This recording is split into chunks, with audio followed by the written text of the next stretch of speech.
Hello and welcome everyone to another video on Home of the Bizarre. If you guys are new to the channel, welcome aboard, and do not forget to click that big red subscribe button so you guys never miss out on future videos. Today we're going to read a really bizarre story about a man named Jeremy Bentham. So let's dive right in. Present but not voting.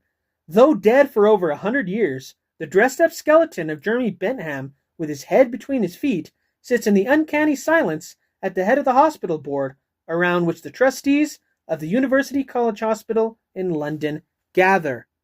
Jeremy Bentham founded this hospital in 1827 and presided at the first meetings of the Board of Trustees, and he still does to this day, although he died in 1832.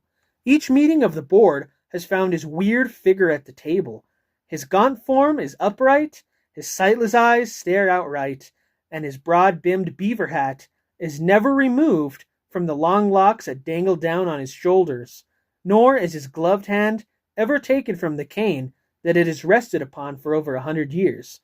As the various important bits of business come before the board, old Jeremy is consulted, and when no answer comes from his grinning teeth, he is recorded as saying, "Present, but not voting."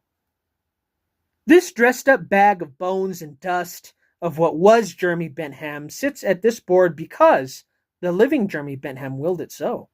When Bentham died, he left his whole fortune to the University College Hospital, but on the condition that his skeleton be preserved and placed in the president's chair at every board meeting. This unusual testament has been faithfully obeyed by the generations of trustees that have followed, and Jeremy still sits in the president's chair and will probably never leave it until stones and bones have turned to dust. So what do you guys think of this weird condition and this weird thing that these people follow? I mean, a promise is a promise, but in my opinion, I think I would be very, very uncomfortable sitting at that board of directees. Anyway, thanks guys for listening, and I will see you all in the next story.